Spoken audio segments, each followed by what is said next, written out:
Bonjour à tous et bienvenue dans votre JT breton. Aujourd'hui, nous sommes à Quimper, sur la scène du théâtre Max Jacob. Derrière moi, Dan Arbraz, on le retrouve dans un instant pour parler de sa riche actualité musicale. Mais juste avant, on fait le point sur l'actu du jour avec les rédactions de TBO, TB Sud et du Télégramme. La présence du virus de la tomate dans le Finistère est confirmée. 2 serres du département sont touchées selon le ministère de l'Agriculture. L'exploitation a été confinée en attendant la destruction des plantes de tomates et la désinfection du site. Le virus extrêmement virulent n'est pas dangereux pour l'homme, mais fait planer un risque économique pour la filière. La société Antenea, qui veut créer des maisons flottantes destinées à l'hôtellerie de luxe, pourra-t-elle s'installer à Lannion ? Le dossier était examiné par le tribunal administratif de Rennes ce mardi. En cause, son permis de construire qui, selon l'association Plestin Environnement, ne respecte pas la loi littorale. Le juge rendra sa décision sur la suspension ou non du permis vendredi ou en début de semaine prochaine. Le nouveau dispositif anti-mine de Thales testé en rade de Brest vient d'être homologué. Le prototype se compose d'un navire téléopéré, d'un sonar tracté nouvelle génération et d'un robot sous-marin d'intervention. Une prouesse technologique qui pourrait changer la guerre des mines, une menace encore très présente. Aujourd'hui, on estime à 10 000 le nombre d'engins disséminés en mer. Arkea Samsic fait une entrée fulgurante dans le top 10 mondial des meilleures équipes de cyclisme. L'équipe bretonne qui s'est donné les moyens de ses ambitions pendant la trêve réalise le meilleur début de saison de son histoire. Avec les victoires de Nairo Quintana et Nasser Bouhanni, elle se hisse à la 9e place du classement et en tête des équipes françaises.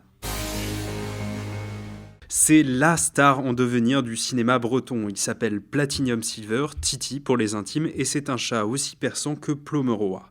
Héros du film L'affaire Marvin, faux documentaire dans lequel, parce qu'il n'aime pas ses croquettes, il part de chez lui et provoque la plus grosse crise économique de tous les temps. Le film réalisé avec peu de moyens a été sélectionné dans une vingtaine de festivals internationaux. Il sera projeté sur les terres de son héros à Pont-l'Abbé, mercredi 4 mars. Située sur le canal de Nantes à Brest, la petite commune de Gouarec, en Centre-Bretagne, recèle une histoire et un patrimoine encore méconnus. Nous sommes dans la cour du pavillon de chasse du duc de Rohan. C'était une dynastie qui date depuis, je dirais, 1100, quelque chose comme ça, et qui était la deuxième famille après les ducs de Bretagne. Après 10 ans de travail, Gouarec et 33 autres communes du pays de Rohan viennent d'être labellisées pays d'art et d'histoire par le ministère de la Culture.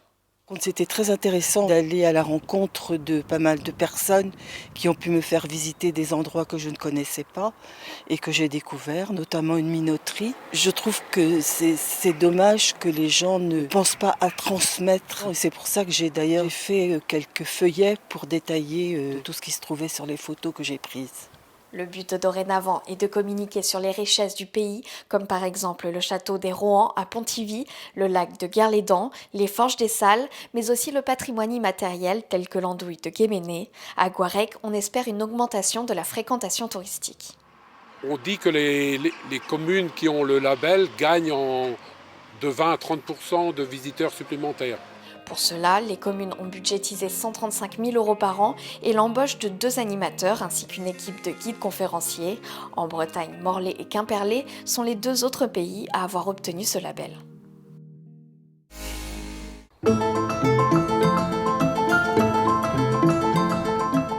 À Brec, dans le Morbihan, des irréductibles passionnés de patrimoine vous font remonter le temps. Dans le petit village de Saint-Dégand, un écomusée permet de découvrir la vie des paysans bretons jusque dans les années 1950. Nous avons, nous, 2 petites fermes, une du 17e et une du 19e. Et on voit très bien comment vivaient les paysans, de quoi ils vivaient. Ils avaient leur petit jardin vivrier qui leur permet d'avoir leurs légumes toute l'année. Autour, ils avaient des vergers et des champs. Et un peu plus loin, les landes qui servaient beaucoup à nourrir les animaux pendant les périodes où il n'y avait pas grand-chose à manger et où les prés n'étaient pas très verts. Dans les chaumières du village, la vie d'une famille se dévoile. Répartition de l'habitat, mobilier, vêtements, tout est dans son jus. Une même habitation pouvait accueillir 10 à 15 personnes, comme dans ce logis étable. C'est une grande pièce, une seule pièce qui est divisée en deux parties. Donc, elle nous permet de se mettre vraiment dans la peau de ces fermiers. Chaque soir, on rentrait les animaux qui témoignaient d'un système polyculture-élevage et qui était la source de chaleur en fait, de la maison. On essaye de faire comprendre la vie à partir de tous les objets qui sont là. Des maisons anciennes, acquises par l'association dans les années 70 et restaurées depuis 10 ans. On y trouve des objets glanés au fil du temps par les membres de l'association qui ont parcouru la Bretagne depuis un demi-siècle. Le but, c'est de montrer aux gens que voilà, ils sont dans un lieu qui a vécu, qui a évolué, et qu'eux-mêmes sont quelque part maîtres de leur destin. Parce que tout ce qui évolue, le patrimoine qu'ils veulent garder, c'est quelque chose qui leur permet ensuite de construire leur propre vie. C'est ça qui nous intéresse, c'est qu'ils expérimentent. Pour permettre aux visiteurs de s'imprégner encore plus de cette époque, des animations et visites guidées sont proposées tout au long des vacances scolaires. Et nous voilà, comme promis, sur la scène du théâtre Max Jacob à Quimper en compagnie d'Anne Arbraz. Bonjour Dan. Bonjour Pauline. Alors on est avec vous, Dan, ici, parce que vous venez de terminer des répétitions de votre dernier album ici. Vous allez l'interpréter samedi prochain, le 22 février, au Pavillon. Ça s'appelle Danard Danse. Ça célèbre à la fois vos 60 ans de guitare, et puis c'est festif. Vous aviez envie de danser. Expliquez-nous, Dan, l'origine de ce projet. La Bretagne danse beaucoup globalement, mais elle peut être aussi très mélancolique. Je me suis dit, c'est une idée un peu comme ça saugrenue, où je dis, tiens, plutôt que de te lamenter, danse. Et puis d'un art danse, je dis ça comme ça, bêtement. Je vais rien révolutionner, ni la musique bretonne, ni la danse bretonne. J'arrive là très modestement, très humblement. Mais il y a quand même des choses, vous dites, on danse contre la mélancolie, finalement, vous montrez on peut danser sur tout et sur des textes de Xavier Graal.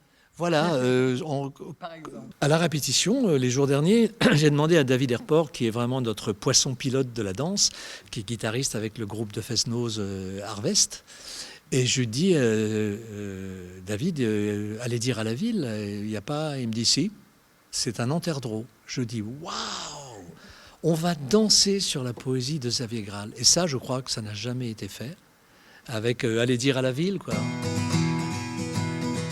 Terre dure de dunes et de pluie, c'est ici que je loge. Cherchez, vous ne me trouverez pas.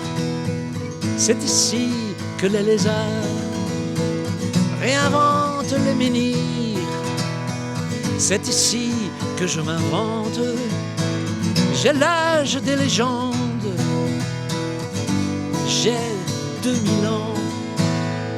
Et voilà. Ça marche aussi très ça bien. Marche aussi. Puisqu'on parle de souvenirs, un mot sur cette scène du théâtre Max Jacob où vous avez donc répété pour votre concert et qui vous évoque aussi des souvenirs, Dan. Évidemment, ici j'ai fait des arbres de Noël. Je me rappelle, je disais ça. Il y avait une dame qui dormait, même, genre une dame âgée. J'étais là, je chantais du Donovan. Yellow is the color of my true love's hair in the morning. Et je chantais ça tout seul, et puis il y avait une brave dame qui dormait, je me rappelle, entre autres, mais les autres pas. Hein.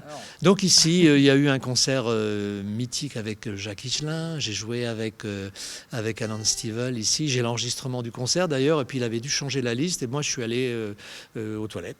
Et puis à un moment donné, on entend Alan qui dit « Mais il est où Dan ?»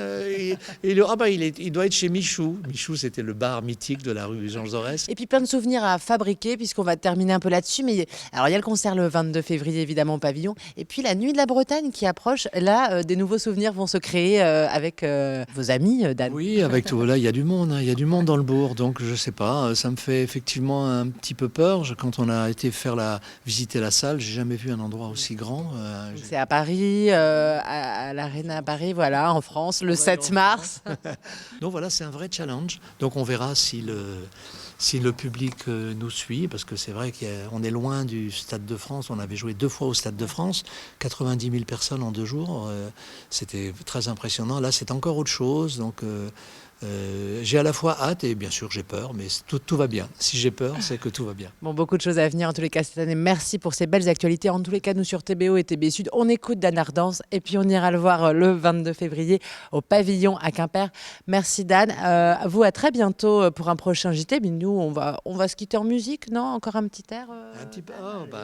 pour terminer la journée. left in store the will and the thought, we shall sow here and there on the way, left in peace your troubles and doubts and the wrong turns you happen to take.